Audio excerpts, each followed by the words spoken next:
Do you guys ever have those times where you try real hard, you put your soul into it, but you just can't? Antichrist. Lars von Trier, one of the most stylized directors of all time. He really knows how to push the envelope. And let me just say, I am no one to tear apart his work. Dancer in the Dark is one of my favorite films as well. So keep that in mind. But sometimes things don't go the way we want them to.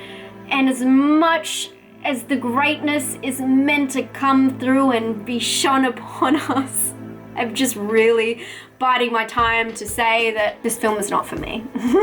Antichrist. Where do I begin? The blurb reads, a grieving couple retreat to their cabin in the woods, hoping to repair their broken hearts and troubled marriage. But as nature takes its course, things go from bad to worse. I first watched this film in 2009 when I was 19, and let me just tell you, I was in the middle of film school. So let's just say I was into a symbolic metaphor or two. But this film just didn't work for me. I remember thinking it was a piece of pretentious, contrived cinema. So let me get this straight, each to their own, but I just didn't relate to this film in any shape or form, really.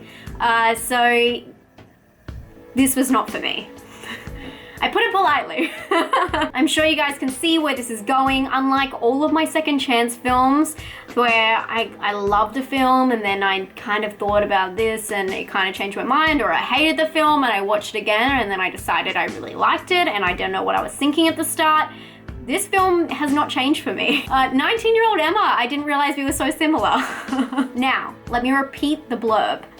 A grieving couple retreat to their cabin in the woods, hoping to repair their broken hearts and troubled marriage. But nature takes its course and things go from bad to worse. Now my translation. A child dies. Parents spew word vomit at each other and then have sex roughly every 6 minutes. They end up physically in a forest and then they start to physically harm each other and then snip, snip. Genital mutilation in a film is meant to say a lot.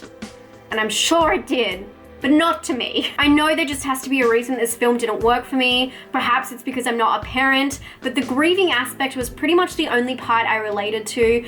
The part where they are walking away in the funeral and she just collapses. That's the only part I could actually relate to.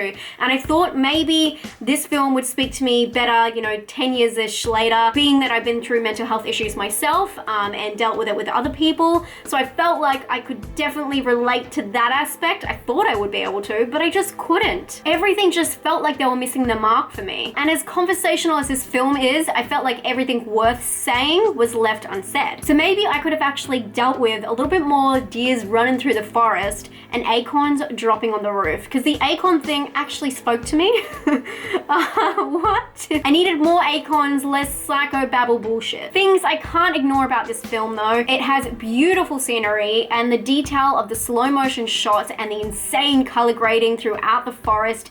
It is just fucking amazing. The movie is beautiful, chilling, jaw-dropping, and eerie all at the same time, which is something almost impossible to achieve. Also, the music and the sound is something very beautiful. I love a bit of classical on any slow-mo, and as I said before, the acorns were a big moment for me, falling on the roof. The symbolic pitter-patter of the acorns, I can get down with that. In fact, the acorns were the only thing that pulled the mother character through for me, and I quote, "Oak trees grow to be hundreds of years old. They only have to produce one single tree every 100 years in order to propagate." May sound banal to you, but this was a big thing for me to realize when I was up here with Nick. For me, her being a mother was enough, and I get the escape of the Garden of Eve and the sins and despair, but seriously, there was such a good story in there about grief and the loss and the whole process, and I felt like, again, everything that was meant to be said was left unsaid and vice versa. But pick a band, pick any band, and do their film clip.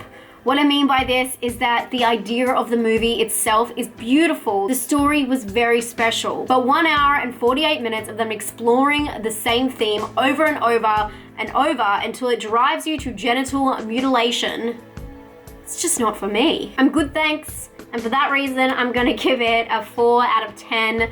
I felt really bad about doing this review because I know a lot of you guys really love this film, but for me, I just couldn't. I couldn't get through it. If you do love this film, I'm not saying you're wrong. I'm saying each to their own, and I'd love to hear down below why it speaks to you personally, because I spoke about recently on my Instagram how much I love a ghost story, and a lot of people said that they felt the same way about Antichrist.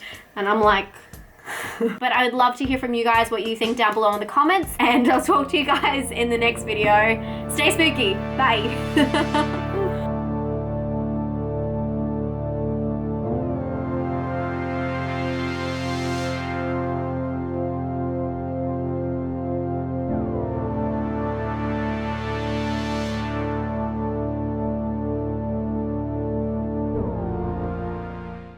Do you guys ever have those times where you try, you hope, you pray to Kanye West?